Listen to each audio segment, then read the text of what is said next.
நம்ம ஜோசப் ஸ்டாலினோட பயோகிராஃபியை தான் பார்த்துட்ருக்குறோம். Already part 1 வந்து அப்லோட் பண்ணியிருக்கேன். அதை பார்த்துட்டு அதுக்கப்புறமா இந்த பார்ட் 2 வீடியோ வந்து பாருங்கள். இந்த பார்ட் 1 வீடியோவில் என்ன பார்த்துருப்போம் அப்படின்னாக்கா, ஜோசப் ஸ்டாலினோட அப்பா அம்மா யார் அதெல்லாம் நம்ம பார்த்துருப்போம். கேட்ரின் பெசாரியன் அவங்களெல்லாம் நம்ம பார்த்துருப்போம். அதுக்கப்புறமா ஜோசப் ஸ்டாலின் ஏன் வந்து ஜார் ஆட்சியை வந்து வெறுக்கிறாரு, அதுக்கான ரீசன்ஸ் எல்லாமே நம்ம வந்து பார்ட் 1ல் வந்து பார்த்துருப்போம். இப்போ நம்ம பார்ட் 2 வீடியோவுக்கு வந்து போகலாம். ஜார்ஜியாவுக்கு ஜோசப், ஒட்டுமொத்த ரஷ்யாவுக்கும் லெனின். ஜார் ஆட்சியை எப்படியாவது ஒழித்து கட்டணும் அப்படிங்கிறத தான் தன்னோட வாழ்நாள் பணியாகவே ஏற்றுக்கொண்டுட்டு ஏங்கிட்டு வராரு லெனின். சிந்திக்க தொடங்கிய பருவத்திலிருந்தே அவர் வந்து இந்த ஜார் ஆட்சியை வந்து வெறுக்கவும் ஆரம்பிக்கிறாரு. லெனினோட சகோதரன் அலெக்சாண்டர் உல்யானா வந்து அரசாங்கத்தை எப்படியாவது கவிழ்க்கணும் அப்படிங்கிற ஒரு ஆசையில் வந்து சின்ன வயசாக இருக்கும்போது கொஞ்சம் விபரீதமான இதில் வந்து சிந்திச்சு என்ன பண்ணுறாருன்னா, ஜார் வரும் வழியில் வந்து வெடிகுண்டை வந்து வீசுறதுக்கு திட்டமும் போடுறாரு. அதை கண்டுபிடிச்சி அவரை வந்து தூக்கில் போட்டுடுறாங்க. லெனினோட மனதில் வந்து இது வந்து ஆழமான ஒரு சம்பவமாக வந்து பதிஞ்சிருது. அலெக்சாண்டர் மாதிரி நம்ம வந்து அவசரப்படாமல் தொழிலாளர்களை வந்து, அதாவது தொழிலாளர்கள் மக்கள் எல்லாத்தையுமே வந்து ஒன்றிணைச்சு ஜார் அரசை வந்து எப்படியாவது கவிழ்க்கணும் அப்படின்னு விரும்புகிறாரு. அவர் படித்தது என்னமோ வக்கீலுக்கு அப்படின்னு பார்த்தா கூட அவரோட நாட்டம் எல்லாமே வந்து புரட்சி மேலே தான் வந்து இருக்குது. ஆனால் இதெல்லாம் பார்த்துட்டு இருந்த ஜார் அரசாங்கம் எப்படி விட்டு வைக்கும்? டிசம்பர் 1893 லெனினை வந்து கைது செய்கிறாங்க. 14 மாதங்கள் வந்து சிறையிலையும் அடைக்கிறாங்க. அதுக்கப்புறமா சைபீரியா நாட்டுக்கு வந்து நாடு கடத்திடுறாங்க. ஜோசப் ஸ்டாலினுக்கு என்ன நடந்துச்சோ அதே கதை தான் லெனினுக்கும் நடக்குது. 1900 வரைக்குமே வந்து சைபீரியாவில் தான் வந்து சிறையில் இருக்கிறாரு. அதுக்கப்புறமா ஜெனீவா, லண்டன், முனிச் அப்படின்னு சொல்லி ஐரோப்பா முழுவதுமே வந்து சுற்றி வராரு. அவர் வந்து சுற்றி பார்க்கறதுக்கோ இல்லை ஓய்வெடுக்கிறதுக்கோ இந்த பயணங்களை வந்து அமைச்சிக்கல. அடுத்தடுத்த போராட்டங்களுக்கு வந்து அவரை வந்து தயாரும் செஞ்சுக்கிறாரு. நிறையா வாசிக்கிறாரு, நிறையா எழுதுறாரு, துல்லியமாக திட்டமிடுறாரு, கண்கள் நிறைந்த கனவுகளில் வந்து காண்கிறாரு. Russian social democratic labour party அப்படிங்கிற ஒரு கட்சியில் வந்து இணைந்து தீவிரமாக வந்து பணியாற்றுறாரு. ஆகஸ்ட் 1903 வந்து பிரசல்ஸ் மற்றும் லண்டனில் வந்து கட்சி மாநாடு வந்து ஒன்று நடைபெறுது. அதில் வந்து இவங்களோட கட்சி வந்து 2ஆக வந்து பிரியுது. லெனினும் அவரோட சேர்ந்தவங்களும் வந்து இருக்கிறாங்க. மற்றொரு பக்கம் வந்து ஜூலியஸ் மார்டோவா அப்படிங்கிறவங்களும் அவங்களோட சேர்ந்தவங்களும் வந்து இருக்கிறாங்க. அதிகாரத்தை கைப்பற்றுறது அப்படிங்கிறது தான் ஒரே குறிக்கோளாகவும் இருக்குது.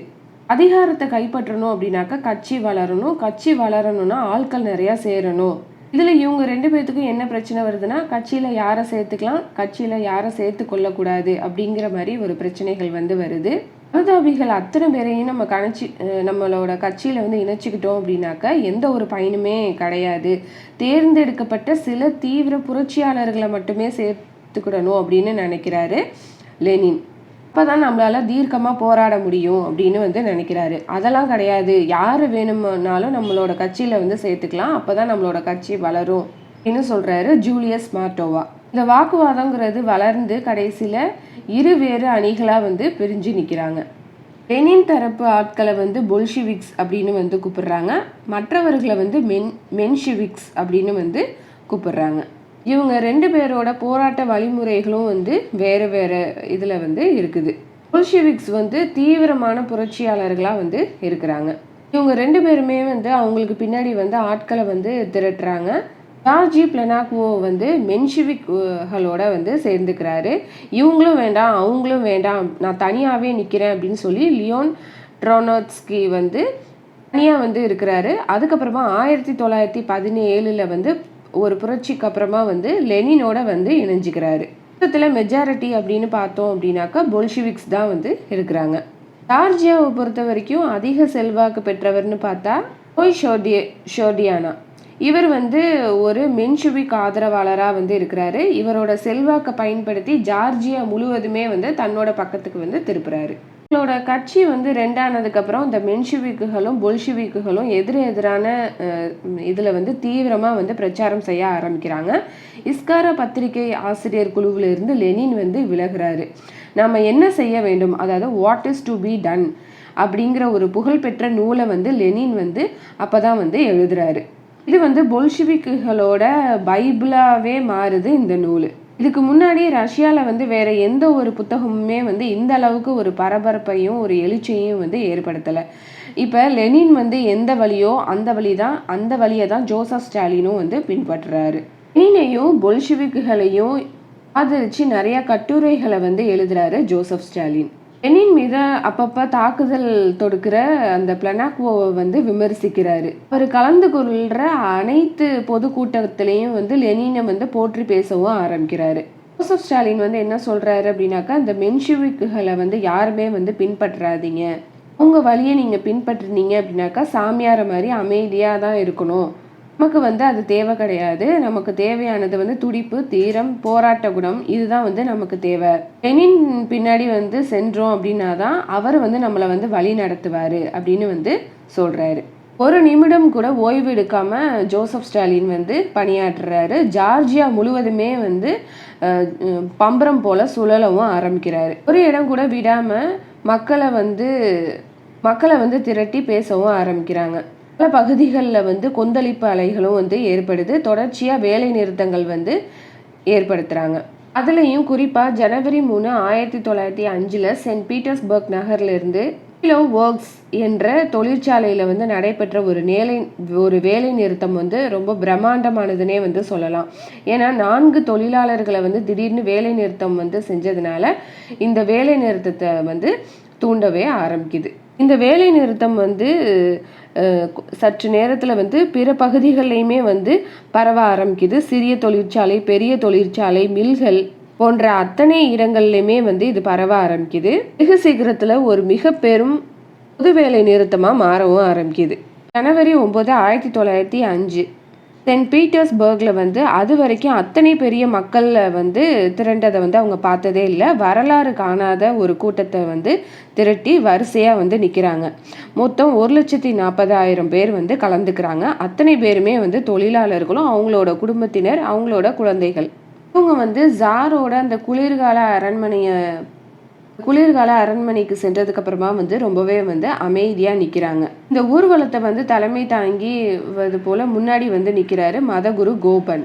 அவர் வந்து என்ன சொல்றாரு அப்படின்னாக்கா, தொழிலாளர்கள் நீங்கள் யாருமே வந்து கவலைப்பட வேண்டாம், நிக்கோலஸ் வந்து நல்லவர் தான், முந்தைய ஜார் மன்னர் மாதிரி கிடையாது, நம்முடைய மனுக்களை எல்லாமே வந்து நம்ம வந்து அவர்கிட்ட கொடுக்கலாம், நம்மளோட குறைகளையும் வந்து சொல்லலாம், நமக்கு வந்து ஒரு நல்ல வழியை வந்து காட்டுவார் அப்படின்னு வந்து சொல்கிறாரு. மக்களும் வந்து தலையசைக்கிறாங்க.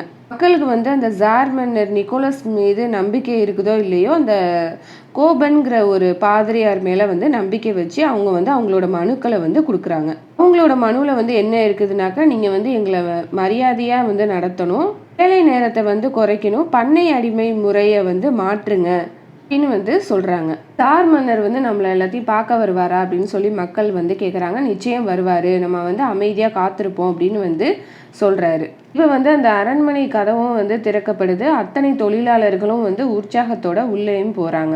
அடுத்த நிமிஷமே வந்து தயாராக இருந்த இந்த இராணுவத்தினர் வந்து சரமாரியாக சுட ஆரம்பிக்கிறாங்க.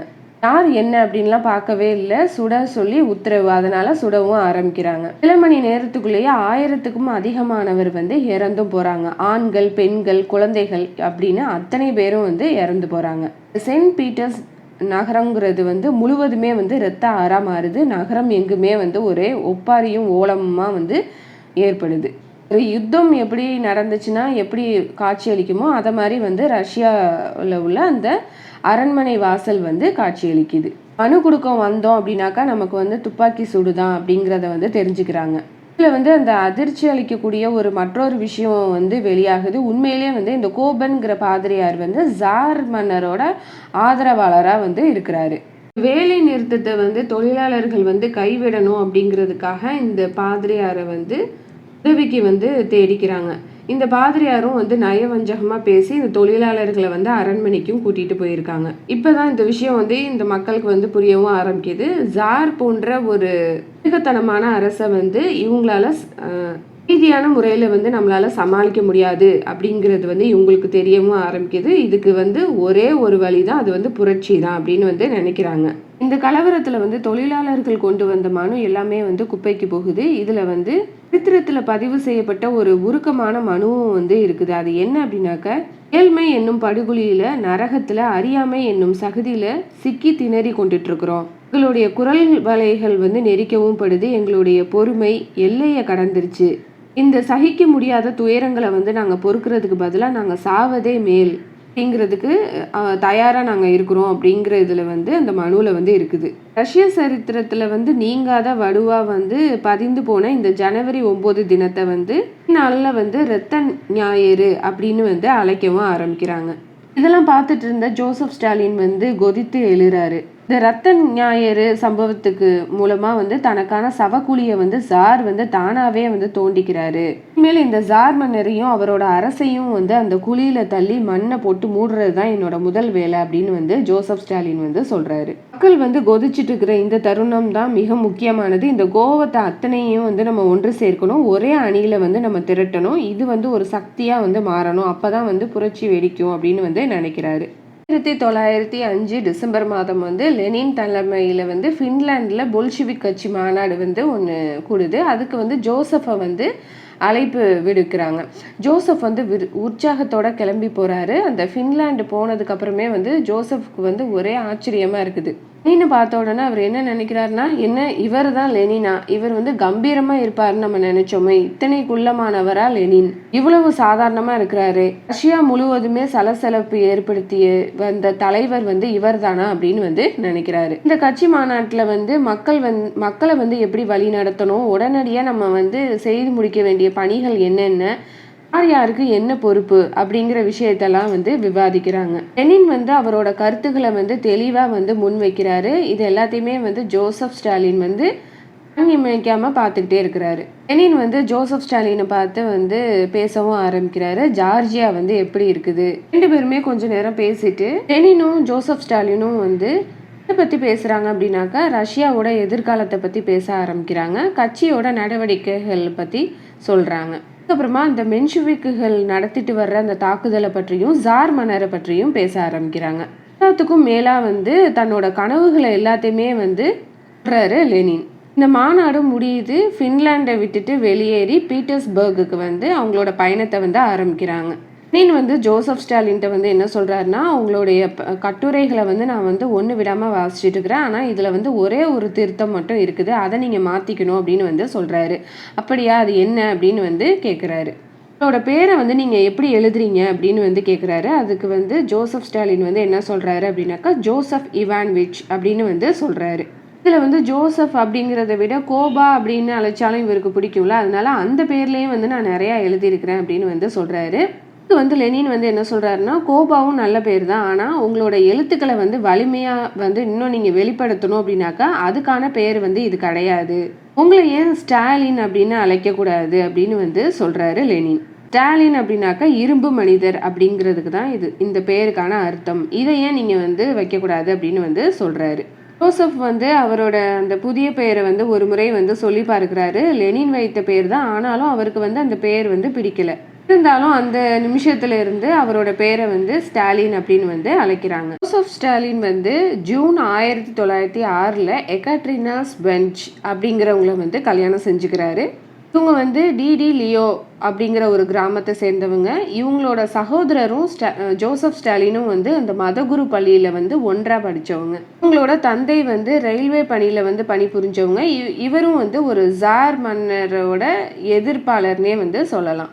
எகாட்ரினாவை பொறுத்த வரைக்கும் அரசியல் கருத்து அப்படிங்கிறது தனியாக எதுவுமே கிடையாது. நிம்மதியான வாழ்க்கை, படுத்த உடனே தூக்கம், இதுதான் வந்து அவங்க நினச்சிட்டு இருக்கிற ஒரு வாழ்க்கையாக வந்து இருக்குது. அடிக்கடி வந்து அந்த பத்திரிகை ஆஃபீஸ்க்கு வந்து போவாங்க, கூட்டங்களில் வந்து கலந்து பேசுவாங்க. இதுதான் இவங்களுக்கு தெரிஞ்சது அப்படின்னே வந்து சொல்லலாம். 1908 வந்து இவங்களுக்கு வந்து ஒரு குழந்தையும் பிறக்குது. அதுதான் யாகோ. ஆனால் ஜோசப் ஸ்டாலினோட அந்த திருமண வாழ்க்கைங்கிறது வெறும் 2 ஆண்டுகள் தான் வந்து நீடிக்குது. 1910 எகாட்ரினா வந்து விஷ காய்ச்சலால் வந்து இறந்து போகிறாங்க. தன்னோட வாழ்நாள்லேயே வந்து ஜோசப் ஸ்டாலின் வந்து கதறி அழுததுன்னு பார்த்தா அதுதான் வந்து முதல் முறை அப்படின்னே வந்து சொல்லலாம். இப்போ குழந்தை யாகோவை வந்து கவனிச்சுக்கிற பொறுப்புங்கிறது எகாட்ரினாவோட சகோதரியை வந்து அதை ஏற்றுக்கிறாங்க. இப்போ ஜோசப் ஸ்டாலினோட முழு கவனமுமே வந்து அந்த கட்சி பணியில் தான் வந்து அதில் தான் வந்து அவரோட கவனம் வந்து போகுது. அந்த பொல்ஷிவிக் கட்சி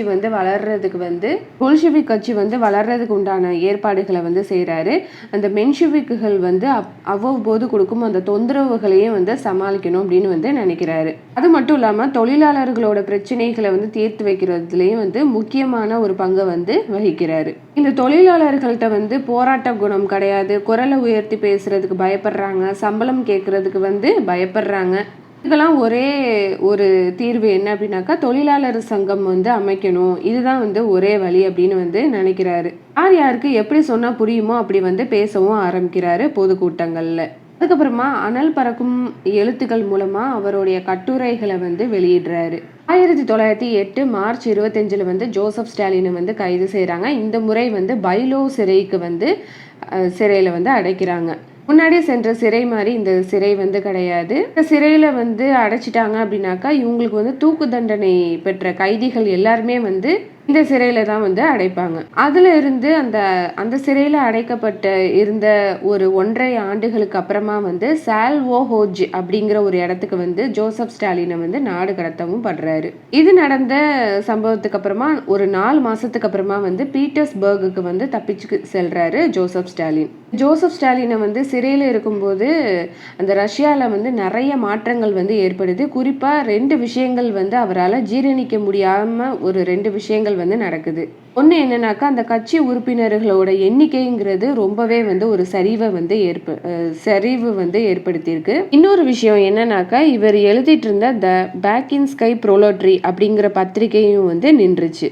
இவர் வந்து இப்போ முதல் வேலையாக அந்த நின்று போன பத்திரிகையை வந்து எப்படியாவது நம்ம வந்து மறுபடியும் ஆரம்பிக்கணும் அப்படின்னு வந்து நினைக்கிறாரு. ஏன்னா புரட்சியாளர்களை பொறுத்த வரைக்கும் பத்திரிகை அப்படிங்கிறது தான் அவங்களோட சின்னே வந்து சொல்லலாம். ஜோசப் ஸ்டாலின் வந்து எதை சுட்டி காமிக்கிறாரு அப்படின்னாக்கா இந்த பொல்ஷிவிக் கட்சி தலைவருக்குள்ள ஏற்பட்ட இந்த மோதல்களை வந்து தவிர்த்திருக்கலாம். ட்ராட்ஸ்கி வந்து ஆட்களை வந்து வச்சுக்கிட்டு கட்சிக்குள்ளே இருந்துக்கிட்டு அவர் வந்து எப்படி கட்சியை பலவீனப்படுத்தியிருக்கிறாருன்னு வெளிச்சம் போட்டு காமிக்கிறாரு. இவரை வந்து மாஸ்கோ, சென்ட் பீட்டர்ஸ்பர்க் உள்ளிட்ட நகரங்களுக்குள்ள நீங்க வந்து நுழையவே கூடாது அப்படின்னு வந்து காவல்துறை வந்து கடுமையா வந்து எச்சரிக்கிறாங்க. ஜனவரி 1912 வந்து பிராக்வேல வந்து பொல்ஷிவிக் கட்சி மாநாடு வந்து ஒன்று நடக்குது. அந்த மாநாட்டில் வந்து 2 முக்கிய முடிவுகள் வந்து எடுக்கப்படுது. அதில் வந்து முதலாவதா என்ன அப்படின்னாக்கா இந்த மென்ஷிவிக்குகளை வந்து கட்சியில இருந்து நீக்கிறது தான். இப்படி செஞ்சோம் அப்படின்னாக்கா இந்த ட்ராட்ஸ்கி போன்றவர்கள் கொடுக்கும் உள்கட்சி தொல்லைகளை வந்து நம்ம வந்து முற்றிலுமாக தவிர்க்கலாம். அப்போ தான் இந்த பொல்ஷிவிக் கட்சியை வந்து நம்மளால் வளர்க்க முடியும் அப்படின்னு வந்து சொல்கிறாரு. இரண்டாவது விஷயம் என்னன்னாக்கா கட்சியோட மத்திய குழுவில் வந்து ஜோசப் ஸ்டாலினை வந்து கொண்டுட்டு வர்றாங்க. இந்த பொல்ஷிவிக் கட்சியினர் வந்து லெனினையும் ஜோசப் ஸ்டாலினையும் வந்து ஒன்றாக இணைச்சு பேச ஆரம்பிக்கிறாங்க. இப்போ தான் வந்து ஜோசப் ஸ்டாலின் மீதான அந்த எதிர்மறை விமர்சனங்கள்ங்கிறது வந்து பேசவும் ஆரம்பிக்கிறாங்க. மே 5, 1912 வந்து ப்ராவ் டே அப்படிங்கிற ஒரு பத்திரிகை வந்து வெளியாகுது. முதல் இதழில் முதல் தலையங்கமே வந்து ஜோசப் ஸ்டாலினோடது தான். அதில் வந்து பொல்ஷிவிக் கட்சியோட தெளிவான கொள்கைகளை வந்து எழுதுறாரு. இனி வரும் ஒவ்வொரு இதழ்லையுமே வந்து தொழிலாளர்களோட மேன்மைக்கானது தான் நாங்கள் வந்து எழுதுவோம் அப்படிங்கிறத வந்து தெளிவாக வந்து சொல்கிறாரு. இந்த பொல்ஷிவிக் கட்சியோட வளர்ச்சியை வந்து பார்த்துட்டே வர்றாங்க காவல்துறை. இந்த முறை வந்து ஜோசப் ஸ்டாலினை வந்து சிறையில் வந்து அடைக்கிறாங்க. வழக்கம் போல் 3.5 ஆண்டு வந்து சிறையில் அடைச்சி நாடும் கடத்துறாங்க. வழக்கம் போலவே வந்து ஜோசப் ஸ்டாலினும் அதுலேருந்து தப்பிச்சு பீட்டர்ஸ்பர்க்குக்கு வந்து வர்றாரு. இப்போ வந்து அந்த நாடாளுமன்ற தேர்தலும் வந்து வர்றதுக்கான நேரமும் வருது. ஜோசப் ஸ்டாலினும் வந்து தீவிரமான பிரச்சாரத்தில் வந்து ஈடுபடுறாரு. ஜோசப் ஸ்டாலின் வந்து என்ன சொல்றாருன்னா, மக்களே இது நமக்கான வாய்ப்பு, ஜாருடன் சமரசம் அப்படிங்கிற ஒரு பேச்சுக்கு வந்து இனிமேல் இடமே கிடையாது. 1905 ரத்த ஞாயிறு சம்பவத்தை வந்து நீங்க யாருமே மறந்துருக்க மாட்டீங்க அப்படிங்கிறத நான் நம்புறேன் அப்படின்னு வந்து சொல்றாரு. இனிமேல் இந்த மாதிரி ஒரு சம்பவம் வந்து நடக்கவே கூடாது. இதுக்கு வந்து மக்கள் அனைவரும் நீங்க வந்து உங்களோட ஒத்துழைப்பை வந்து நீங்க தரணும் அப்படின்னு வந்து சொல்றாரு. இப்போ அந்த பொல்ஷிவிக் கட்சிக்கு வந்து ஒரு மாபெரும் வெற்றி வந்து கிடைக்குது. தொழிலாளர் பிரிவிலிருந்து மொத்தம் 9 உறுப்பினர்களை வந்து தேர்வு செய்கிறாங்க. இப்போ லெனின் வந்து ஜோசப் ஸ்டாலினுக்கு வந்து இன்னொரு வேலையும் வந்து கொடுக்குறாரு. என்ன அப்படின்னாக்கா, நீங்கள் வந்து வியானாக்கு போங்க, அங்கே உள்ள இந்த தேசிய இன மோதல்களை பற்றி நீங்கள் வந்து குறித்து அதை வந்து நீங்கள் வந்து ஆராயிங்க. அது மட்டும் இல்லாமல் ஆஸ்திரியாவில் உள்ள சோஷியலிஸ்ட் கட்சி வந்து எப்படி செயல்படுது, அவங்களோட செயல் திட்டங்கள் என்னென்ன அப்படிங்கிறத நீங்கள் வந்து தெரிஞ்சுக்கோங்க அப்படின்னு வந்து லெனின் வந்து விரும்புகிறாரு. மறுபடியும் இவங்களோட கட்சிக்குள்ளே வந்து நிறைய புகைச்சல் ஏற்படுது. இது போன்ற முக்கிய பொறுப்புகளை வந்து லெனின் ஏன் ஜோசப் ஸ்டாலினுக்கு கொடுக்கணும், ஏன் நம்மள்கிட்ட வந்து திறமைகள் வந்து இல்லையா, ஜோசப் ஸ்டாலினை விட மூத்த அரசியல்வாதிகள் வந்து யாருமே கட்சியில் கிடையாதா அப்படின்னு வந்து நினைக்கிறாங்க. ஆனால் லெனின் ஏன் ஜோசப் ஸ்டாலினை வந்து தேர்ந்தெடுக்கிறாரு அப்படின்னாக்கா அவர் மேலே கொண்ட ஒரு நம்பிக்கை திறமையினே வந்து சொல்லலாம். ஆனால் ஜோசப் ஸ்டாலின் வந்து ஜார்ஜியாவில் இருந்துக்கிட்டே வந்து நிறைய அரசியல் கட்டுரைகள் வந்து எழுதியிருக்கிறாரு. அதனால் லெனினுக்கு வந்து முன்னாடியே தெரியும், இந்த பொல்ஷிவிக் கட்சிக்குள்ளே இணையறதுக்கு முன்னாடியே வந்து இந்த ஜோசப் ஸ்டாலின் வந்து அவர் வந்து இந்த கட்சி மீது கொண்ட ஆர்வத்தை வந்து அவர் முன்னாடியே வந்து அவர் எழுதின அந்த கட்டுரை மூலியமாக அவருக்கு தெரிஞ்சதுனால அவருக்கு வந்து இந்த பணியை வந்து கொடுக்குறாரு. வியானாவோட நிலைமையை வந்து ஆராயறதுக்கு வந்து ஜோசப் ஸ்டாலினை விட தகுதியான நபர் வந்து யாருமே இருக்க முடியாது அப்படிங்கிறது வந்து லெனினோட நம்பிக்கையாக இருக்குது. ஜோசப் ஸ்டாலினை வந்து வியானாக்கு அனுப்புறதுக்கு முன்னாடி வந்து மார்க்சிசம் கார்கிக்கு வந்து ஒரு கடிதம் வந்து எழுதுறாரு லெனின். திறமை மிக்க ஒரு ஜார்ஜியனை வந்து நான் வந்து அனுப்புகிறேன், இனப்பிரச்சனை குறித்து அவர் வந்து விரிவான கட்டுரையை வந்து எழுதி தருவார் அப்படின்னு வந்து சொல்கிறாரு. இப்போ ஜோசப் ஸ்டாலினும் வியானாக்கு வந்து கிளம்புறாரு. கிட்டத்தட்ட 1 மாத காலம் வந்து அங்கேயே வந்து தங்கி இருக்கிறாரு. தேசிய இனம் குறித்தும் தேசம் என்பது அப்படிங்கிற ஒரு அதாவது தேசம் வந்து எப்படி கட்டமைக்கணும் அப்படிங்கிறது அதை குறித்து வந்து ஒரு ஆய்வு கட்டுரையை வந்து எழுதுறாரு.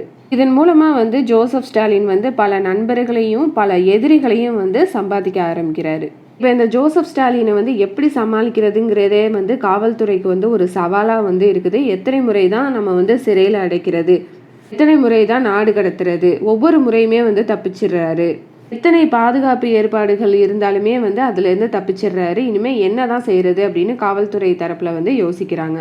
1913 பிப்ரவரி மாதம் வந்து ஸ்டாலினை வந்து மறுபடியும் கைது செய்கிறாங்க. இந்த முறை காவல்துறை வந்து 4 ஆண்டுகள் வந்து நாடு கடத்துறாங்க.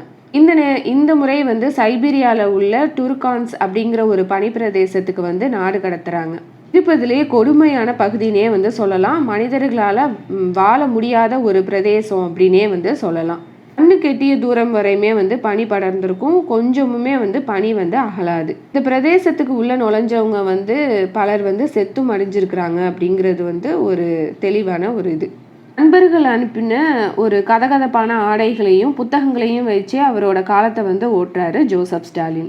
தன்னோட நண்பருக்கு வந்து கடிதம் வந்து எழுதுறாரு. அதில் வந்து என்ன எழுதுறாரு அப்படின்னாக்கா, ஆடைகள் வாங்குவதற்கு வந்து நிறைய பணத்தை வந்து நீங்கள் செலவழிக்க வேண்டாம், ஒரே ஒரு உதவி மட்டும் செய்யுங்க, இயற்கை காட்சிகள் கொண்ட வாழ்த்து அட்டைகள் கிடைத்தா வாங்கி அனுப்புங்க, ஏன்னா இந்த பனிப்பிரதேசத்தில் வந்து பனியை தவிர பார்க்கறதுக்கு வேறு எதுவுமே இல்லை அப்படின்னு வந்து அந்த கடிதத்தில் வந்து 1914 தொழிலாளர்களை ஒன்றிணைச்சு ஜாருக்கு எதிராக வந்து போராட்டத்தை வந்து நடத்தணும் அப்படின்னு சொல்லி லெனினும் ஜோசப் ஸ்டாலினும் வந்து முயன்ற ஒரு சமயம் இது. இந்த நேரத்தில் தான் வந்து முதலாம் உலக போரும் மூழுது.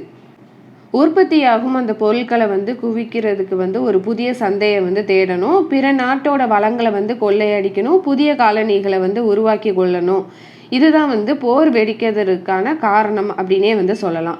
பிரிட்டன், பிரான்ஸ் இந்த நாடுகள் வந்து காலனிகளை கைப்பற்றி கொள்ள வேண்டும், இந்த நாடுகளை வந்து கைப்பற்றணும் அப்படிங்கிறது தான் வந்து ஜெர்மனியோட கனவுனே வந்து சொல்லலாம்.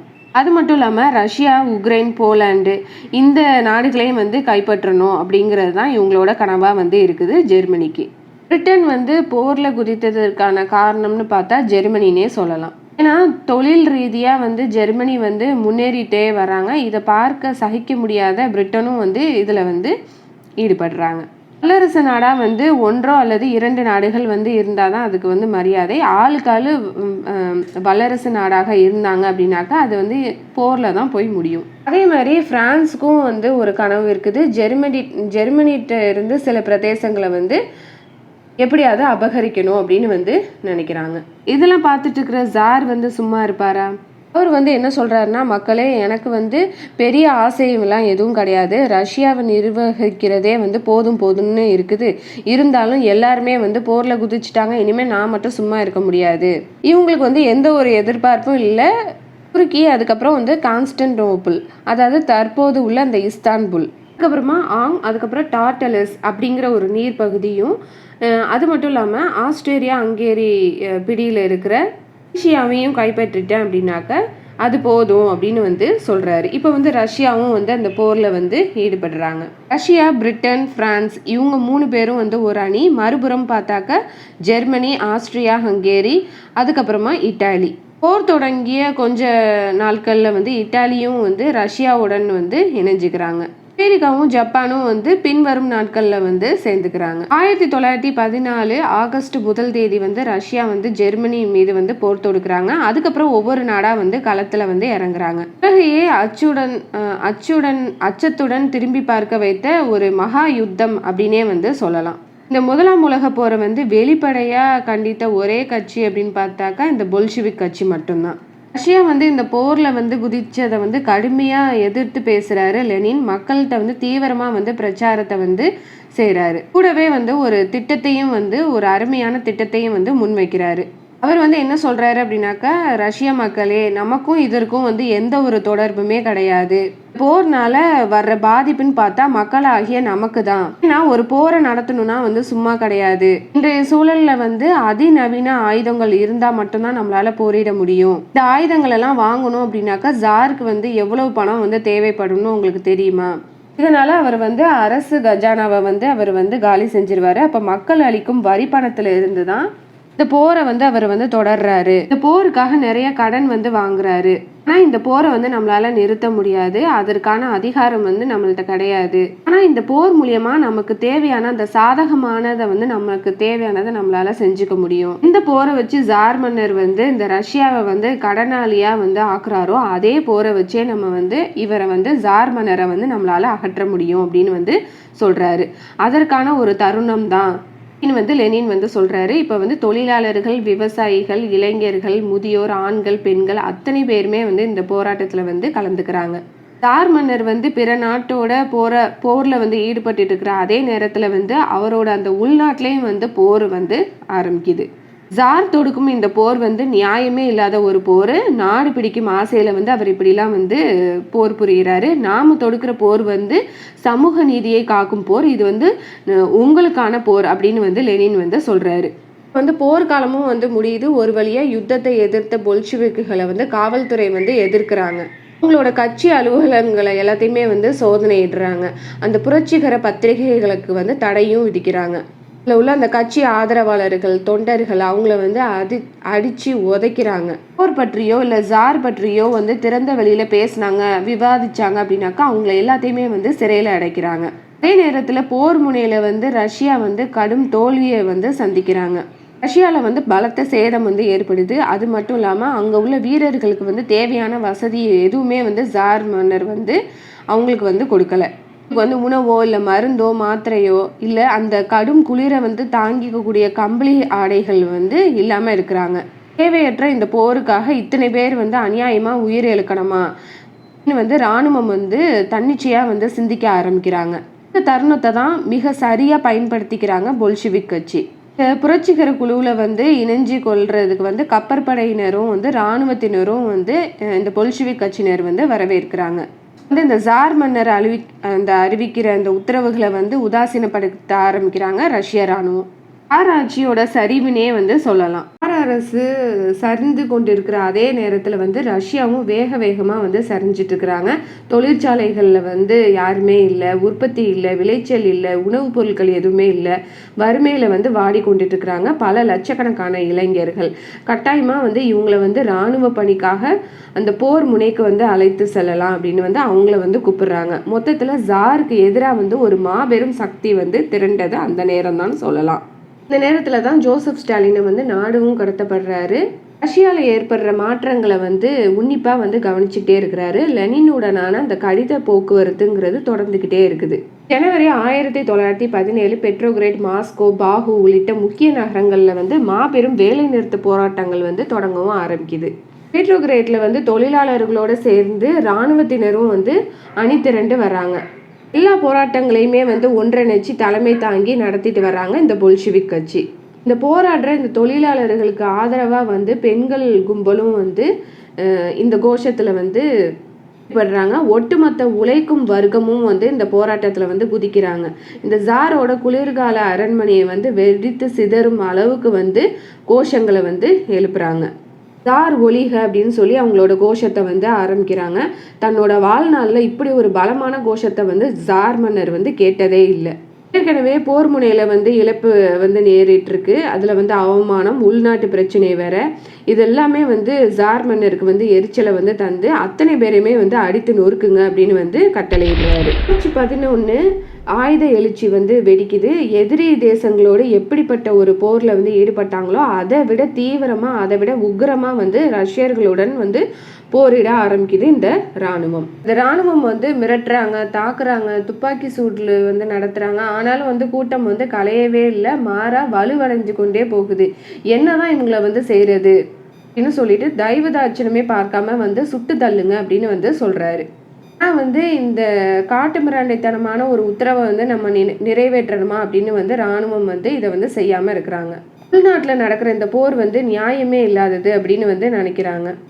இந்த ஜார் மன்னருக்கு வந்து விசுவாசமாக இருக்கிற அந்த சிறிய இராணுவ படையும் அவங்களோட யூனிஃபார்மையும் தொப்பியையும் வந்து கலட்டிட்டு மக்களோட வந்து ஒன்றிணைகிறாங்க.